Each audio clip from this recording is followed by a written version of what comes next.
30,000 ফুটের ভালোবাসা। বিমানের জানালার পাশে বসেছিল ছেলেটা। মেঘের ভেতর দিয়ে উড়ে চলা আকাশের দিকে তাকিয়েছিল সে।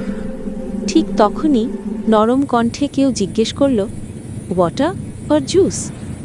মুখ তুলে তাকাতেই তার চোখ আটকে গেল। সাদা ইউনিফর্মে দাঁড়িয়ে থাকা বিমান সেবিকার মুখে ছিল অদ্ভুত এক শান্ত হাসি।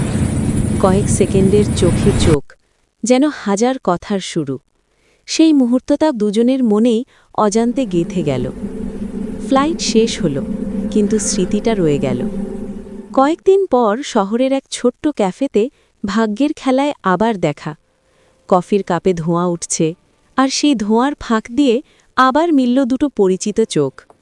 এবার কথা হলো, হাসি হলো, ধীরে ধীরে নম্বর বিনিময়, তারপর নিয়মিত দেখা।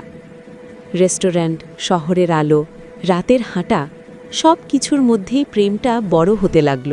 This feels হাত like a ধরাধরি, dream. The most beautiful ভবিষ্যতের reality. স্বপ্ন, I love আর you. একসাথে Forever, my থাকার love. অঙ্গীকার। এক রাতে শহরের ছাদের ওপর তারার নিচে ছেলেটা হাঁটু গেড়ে বসে আংটি বের করল। মেয়েটার চোখ ভিজে উঠল।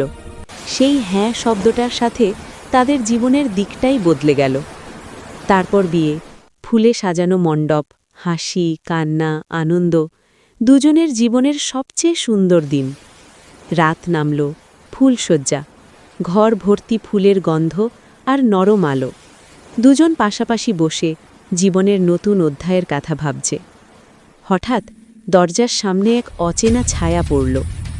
দরজা খুলে ঢুকল একজন মানুষ, বিমানের পাইলট, চোখ লাল, হাতে বন্দুক। সে ধীরে বলল, আমি ওকে ভালোবাসতাম অনেক দিন ধরে, কিন্তু কখনো বলতে পারিনি। কথা শেষ হওয়ার আগেই গুলির শব্দ। মেয়েটা ফুলের ওপর লুটিয়ে পড়ল। ঘর ভর্তি ফুল ছিটকে গেল বাতাসে। ছেলেটার চিৎকারে আকাশ কেঁপে উঠল। পাইলট মেয়েটার দিকে তাকিয়ে রইল এক মুহূর্ত, চোখে ভালোবাসা, আফসোস আর পাগলামির মিশ্রণ। তারপর নিজের দিকেই বন্দুক ঘুরিয়ে নিল। আর একটা গুলি, নিস্তব্ধতা। ঘরে শুধু পড়ে রইল ছড়ানো ফুল, থেমে যাওয়া স্বপ্ন,